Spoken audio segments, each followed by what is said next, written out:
السلام عليكم ورحمة الله وبركاته.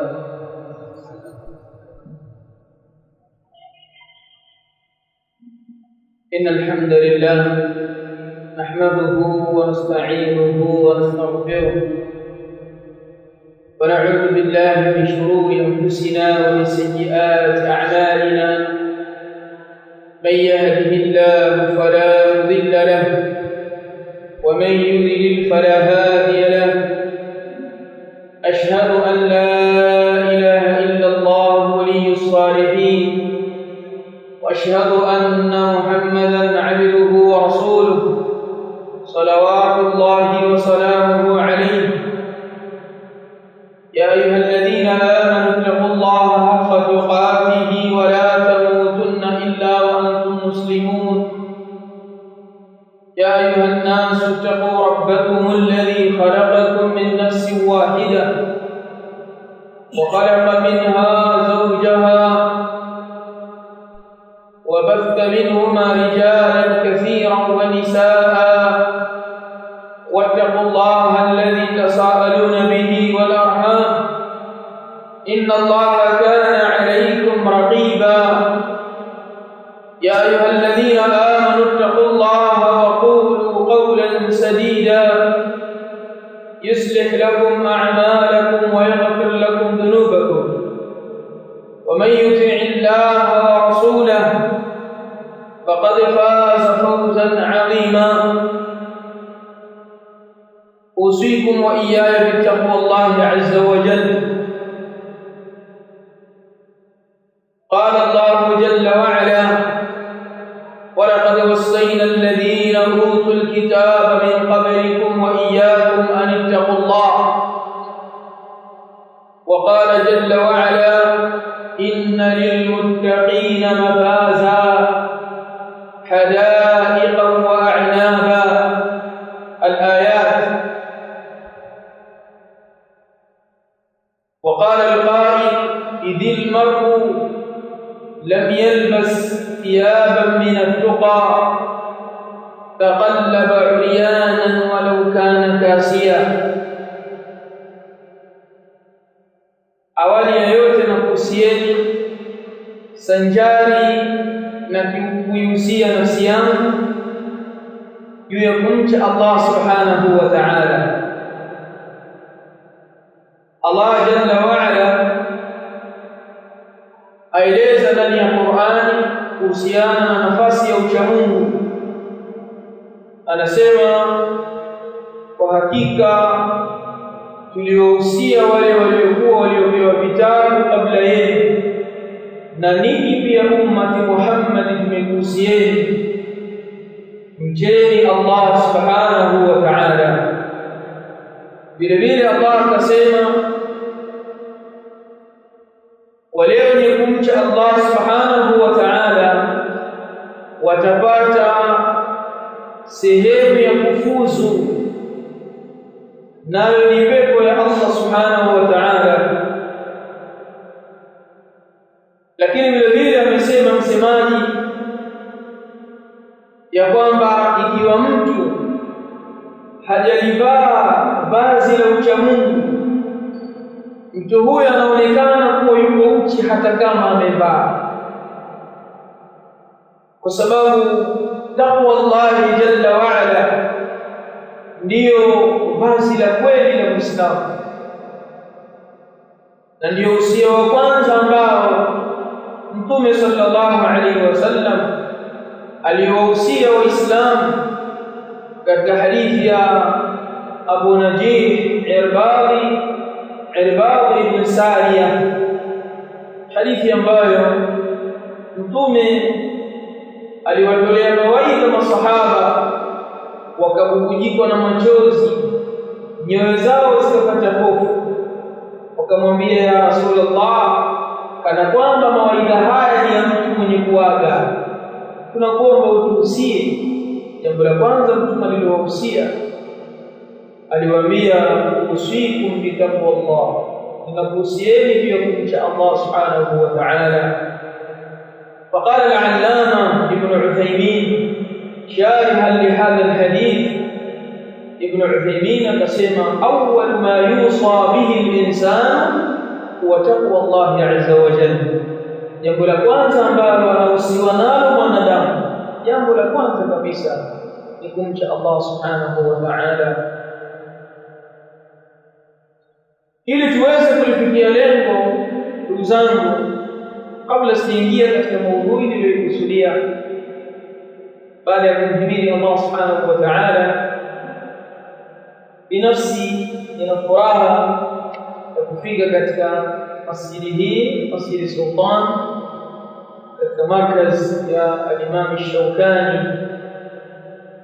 rahmatullahi ta'ala alayhi. Lengo ni kwa ajili ya kuwasalimia, kuwafanyia ziara ndugu zetu, wanafunzi wenzetu, na jambo la kutembeleana ni jambo zuri kama alivyosema Mtume sallallahu alaihi wasallam katika hadithi ya Ubada ibn Samit radiyallahu ta'ala anhu, anasema sami'tu Rasulullah sallallahu alaihi wasallam, alimsikia Mtume sallallahu alaihi wasallam akipokea kutoka kwa Allah, yani ni hadithi al-Qudsi, yaqulu haqqati mahabbati lilmutahabbina biyya, tunasema yamethibiti mapenzi yangu kwa wale wenye kupendana kwa ajili yangu, watu ambao wanapendana kwa ajili ya Allah subhanahu wa ta'ala. Wa haqqati mahabbati lilmutawasilina biyya, na yamethibiti mapenzi yangu kwa wale wenye kuwasiliana kwa ajili yangu, kuwasiliana kwa ajili ya Allah subhanahu wa ta'ala. Wa haqqati mahabbati lilmutatawilina biyya, na yamethibiti mapenzi yangu kwa wale wenye kutembeleana kwa ajili yangu, wakatembeleana wakafanyia ziara. Wa haqqat mahabbati lilmutabadilina biyya, na yamethibiti mapenzi yangu kwa wale wenye kujitolea, mtu akajitolea kwa sababu ya ndugu yake, wenye kujitolea kwa ajili yangu. Kwa hiyo kwa kuitekeleza hadithi hii ya Mtume sallallahu alaihi wasallam, nikaona hakuna budi au ni jambo linalotakiwa, jambo zuri kutembeleana sisi ahli sunna as-salafiyun, jambo lenye kupendeza mbele ya Allah subhanahu wa ta'ala, jambo linalounganisha nyoyo zetu na kujenga ule imara wa da'wa na kupeana nguvu, kwa sababu anapokuja mgeni akatoa mawaidha, anatia nguvu katika kituo, anatia nguvu katika msikiti, jambo hilo zuri. Na ninyi pia tunakuhusieni kujitahidini kufanya jambo hili na kutembelea maeneo mbalimbali kwa ajili ya kufikisha mawaidha, ni jambo zuri lenye kuhimiliwa na lenye kuendeleza da'wa. Barakallahu fikum. Tukirudi katika maudhui yetu, ndugu zangu, Allah subhanahu wa ta'ala alimtuma Mtume sallallahu alayhi wasallam rahmatan lilalamin, akiwa ni rahma juu ya walimwengu wote, Mtume sallallahu alayhi wasallam. Lakini mtume huyo Allah jalla wa ala akamteremshia kitabu, maneno yake, maneno ya Allah subhanahu wa ta'ala.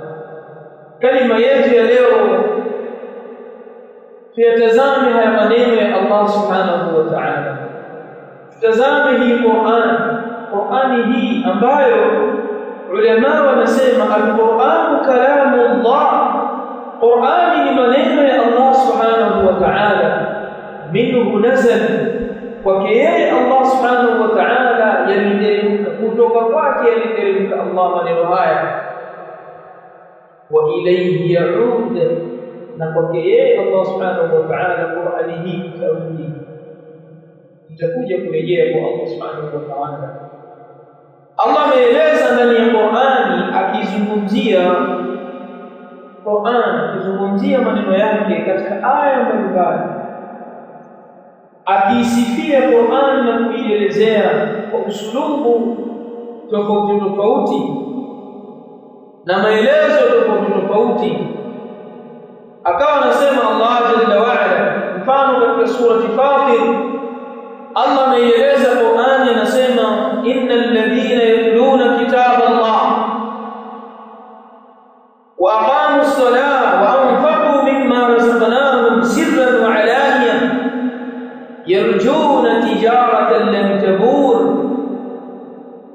Hakika wale ambao wanaoisoma kitabu cha Allah subhanahu wa ta'ala, wanaoisoma Qur'an, wakasoma kitabu cha Allah, wa aqamu ssalah, na wakasimamisha sala, wa anfaqu mimma razaqnahum sirran wa alaniya, na wakatoa katika vile tulivyowaruzuku kwa siri na kwa dhahiri, yarjuna tijaratan lan tabur,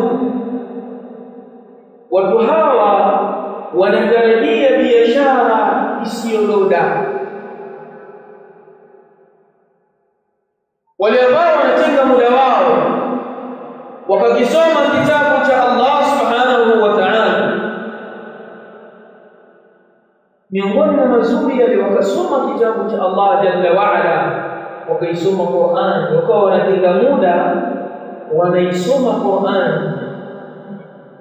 Watu hawa wakasimamisha sala na wakatoa katika vile Allah alivyowaruzuku, wanataraji biashara ambayo haitakuwa na hasara, haitadonda biashara hiyo. Lakini vile vile Allah subhanahu wa ta'ala anaieleza Qur'ani, anasema wakadhalika awhayna ilayka ruhan min amrina, na mfano wa hivyo tumekuteremshia wewe Muhammad ruhan min amrina, roho itokayo kwetu sisi, ambao ni wahi, ni Qur'an, kwa sababu Qur'an pia imeitwa kuwa ni ruh. Ma kunta tadri mal kitab wala al-iman, ulikuwa hujui wewe Muhammad kitabu ni nini, Qur'ani ni kitu gani, ulikuwa hujui, wala ulikuwa wewe hujui imani ni nini. Walakin ja'alnahu nuran nahdi bihi man nasha'u min ibadina, lakini tukakujalia wewe Muhammad nuru. Qur'ani kaitwa pia ni nuru, tukakujalia nuru ambayo tunawaongoza kwa nuru hiyo wale tunaowataka katika waja wetu. Wa innaka latahdi ila siratin mustaqim, na hakika wewe Muhammad unawaongoza watu katika njia iliyonyooka. Hidayatul dilala wa hidayatul al-irshad, ile hidayah ya kuongoza watu, kuwasomesha, hidayatul ilmi. Mtume sallallahu alaihi wasallam akaambiwa na Allah subhanahu wa ta'ala, ameteremshiwa yeye kitabu ambacho kwa kitabu hicho alikuwa yeye Mtume sallallahu alaihi wasallam hajui imani ni nini, lakini akajua imani kupitia Qur'an, akafahamu ile ladha ya imani kupitia kitabu cha Allah subhanahu wa ta'ala. Allah akakiita kitabu, akaita Qur'ani kuwa ni nuru, akaita Qur'ani kuwa ni nuru ambayo kwa nuru hiyo tunamuongoza yule tumtakaye katika waja wetu, tunamuongoza akawa na uwezo wa kuisoma Qur'an, akawa anafahamu kuisoma Qur'an, akapewa mwongozo, akaongozwa na Allah subhanahu wa ta'ala, akawa anaipenda Qur'an, akisikia Qur'an inasomwa moyo wake unapenda. Allah kaeleza akasema kwamba nahdi bihi man nasha'u min ibadina, tunamuongoza kwenye hiyo Qur'ani yule tunayemtaka katika waja wetu. Tunamuongoza kuipenda Qur'ani yule tunayemtaka katika waja wetu. Si kila mmoja anawafikishwa kuipenda Qur'an. Ikiwa wewe unaisoma Qur'an unasikia ladha, ikiwa wewe unakaa unasomeshwa Qur'an unasikia utulivu, umechaguliwa na Allah subhanahu wa ta'ala. nahdi bihi man nasha'u min ibadina. Hiyo nuru hiyo, angalia neno la nyuma Allah alisema nilana tumekujalia wewe nuru. Kwa nuru hiyo Qur'ani itakuwa ni nuru. Kwa nuru hiyo tunamuongoza yule tunayemtaka kwenye nuru hiyo katika waja wetu. Ni jambo lisilopingika ya kwamba mwanafunzi anayesoma dini Allah subhanahu wa ta'ala, yule muumini wa kawaida ambaye anakaa akasikiliza darsa, akasikiliza Qur'an, akachukua msahafu akasoma, iwe ni baada ya swala, Allah subhanahu wa ta'ala amemuongoza mtu huyo kuipenda Qur'an, amechaguliwa yeye ni katika naqawa, ni katika wale watu wasafi waliochaguliwa wakawa ni wenye kukipenda kitabu cha Allah subhanahu wa ta'ala. Al-Imam Ibn Qayyim rahmatullahi ta'ala alayhi katika kitabu chake Miftahu Dari Saada anaeleza maneno mazuri akizungumzia Qur'an. Al-Imam Abu Abdillah Muhammad ibn Abi Bakr Shamsuddin al-Ma'ruf بابن القيم الجوزية رحمة الله تعالى عليه anasema فقراءة آية بتفكر وتفهم خير من قراءة ختمة بغير تدبر وتفهم وأنفع للقلب وأدعى إلى حصول الإيمان وذوق حلاوة القرآن. akiwa natuhusia Imam Ibn Qayyim tuisome Qur'an, lakini tunapoisoma tuizingatie, tuweze kuwa na mazingatio, tuweze kuifahamu Qur'an, tuielewe, kwa sababu pia kuna wajibu baada ya kuwa umejua kusoma Qur'an, lazima ujifunze maana yake, ujue kile kinachozungumzwa na Allah subhanahu wa ta'ala. Akasema Imam, kusoma aya ya Qur'an kwa kuifikiria aya hiyo na kuifahamu, ukawa unasoma aya ya Qur'an kwa kuifikiria, unafikiria kile kilichozungumzwa ndani yake, na huwezi kufikiria wala kujua kilichozungumzwa, lazima uwe unajua maana yake. Na kufahamu jambo hilo ni bora zaidi kuliko kusoma kwa kuhitimisha, kwa unasoma tu pasina kuzingatia Qur'an na pasina kuzingatia na kufahamu jambo hilo. Na kuizingatia Qur'an na kuifahamu lina manufaa zaidi juu ya moyo na lilenye kupelekea kupatikana kwa imani na ule utamu wa ladha ya Qur'an. Qur'an ni kitu kina ladha, na hakuna kitu kina utamu katika maisha ya binadamu kwenye moyo wake zaidi ya Qur'an. Ninyi mmekuwa mkila vyakula mbalimbali, watu mnakunywa juisi, msikia utamu wa juisi. Mafunzo yanapenda kunywa sana juisi. Mmekuwa mkila vyakula, msikia ladha ya chakula, msikia utamu, ile dhauku taam, ile onjo ya chakula. Kuna mambo mbalimbali mnayofanya yana ladha, yanaleta raha katika moyo. Sasa hakuna kitu ambacho utamu wake unazidi Qur'an katika vitu ambavyo amewahi kuonja binadamu. Lakini Qur'ani hii utapata ladha yake na utamu wake na raha yake pindi utakapoisoma hali ya kuwa ni mwenye kuizingatia. Ukiwa ni mwenye kuizingatia Qur'an, ndipo utakapoielewa.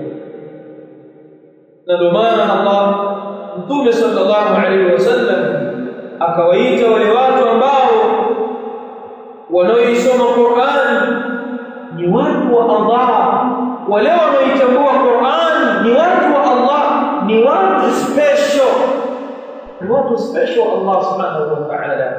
Katika hadithi ya Mtume sallallahu alayhi wasallam Mtume anasema inna lillahi ahlina minan nas qalu ya Rasulullah man hum? Qala hum ahlul Qur'an ahlullahi wa khassatuh. Mtume sallallahu alayhi wasallam alisema hakika ana Allah subhanahu wa ta'ala watu wake maalum, ana watu maalum Allah subhanahu wa ta'ala. Allah ana watu wake ambao ni special, ni watu wake Allah jalla wa ala. Masahaba wakamuuliza ni kina nani hao ya Rasulullah, hao watu ambao ni watu wa Allah ni kina nani? Qala hum ahlul Qur'an. Mtume akasema ni watu wa Qur'an, ni watu wanaoisoma Qur'an, watu ambao wanaizingatia, wanaipenda Qur'an. Ahlullahi wa khassatuhu, hao ndio watu wa Allah na ndio watu maalum kwa ajili ya Allah subhanahu wa ta'ala. Ndugu zangu, Muislamu anatakiwa akipende kitabu cha Allah subhanahu wa ta'ala, anatakiwa ajitahidi katika kuisoma Qur'an. Isipite siku Muislamu hujaisoma Qur'an. Inawezekana wanafunzi mnapata wasaa na fursa ya kuisoma Qur'an, lakini ikiwa nyumbani au ukimaliza masomo Qur'an unaweza kuiweka pembeni. Qur'an natakiwa usiweke pembeni. Na vile vile tukawa tumeamrishwa sisi Qur'ani juu ya kuipenda na kuisoma na kuizingatia na kufahamu maana yake. Allah subhanahu wa ta'ala ndani ya Qur'an akasema awalam yakfihim anna anzalna alayka alkitaba yutla alayhim inna fi dhalika la rahmatan wa dhikra liqaumin yu'minun. Allah subhanahu wa ta'ala anasema awalam yakfihim, hivi haijawatosha wao, anna anzalna alayka alkitab, ya kwamba sisi tumeiteremsha Qur'an, yutla alayhim, ambayo inasomwa juu yao. Inna fi dhalika, hakika ndani ya hiyo Qur'an, la rahmatan, kuna rahma, wa dhikra liqaumin yu'minun, na kuna ukumbusho kwa watu wenye kuamini. Haijawatosha wao. Qur'an inatutosheleza sisi Waislamu. Faman arada almunisa falquran yakfihi, anayetaka liwazo, una mawazo, una huzuni, una matatizo yamekusonga, una majekejeke ya roho, uelewi mambo hayaendi vizuri, rudi usome kitabu cha Allah subhanahu wa ta'ala. Ni wangapi katika Waislamu ambao anapata huzuni anaenda kusikiliza muziki, anapata huzuni anaenda kujiliwaza kwa kusikiliza taarabu, anaenda kupata huzuni anaenda kujiliwaza kwa kutazama movie. Ni wangapi katika Uislamu? Yaani ukizisoma aya zinazozungumzia Qur'ani, ndani ya Qur'ani utapata maajabu. Al-Imam Ibn Qayyim rahmatullahi ta'ala alayhi alipoisherehesha aya hii katika Bada'i'ul Fawaid, miongoni mwa vitabu vyake, anasema rahmatullahi ta'ala alayhi laqad 'azumat ni'matullahi 'ala 'abdihi aghnahu bi fahmi kitabihi. Allah subhanahu wa ta'ala, kwa hakika imekuwa kubwa neema ya Allah juu ya mja ambaye Allah amemtosheleza juu ya kufahamu kitabu cha Allah subhanahu wa ta'ala. Neema ya Allah imekuwa kubwa juu ya mja ambaye Allah subhanahu wa ta'ala amemtajirisha. Angalia neno lililotumia aghnahu. Allah amemtajirisha mtu huyo kwa kufahamu kitabu cha Allah subhanahu wa ta'ala, akawa anaisherehesha aya ambayo nimeisoma. awalam yakfihim anna anzalna alayka alkitaba yutla alayhim inna fi dhalika la rahmatan wa dhikra liqaumin yu'minun.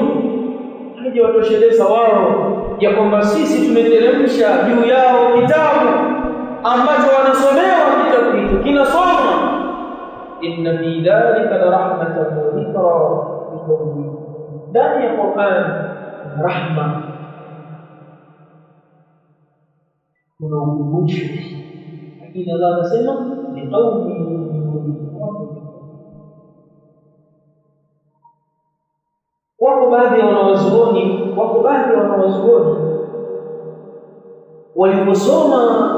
walipoisoma Qur'ani wakaelewa, yani walipotambua ule umuhimu wa Qur'ani katika maisha yao, wakatumia umri wao wote kwa ajili ya kuifafanua na kuisherehesha Qur'ani. Miongoni mwao ni al-Imam al-Qurtubi rahmatullahi ta'ala alayhi.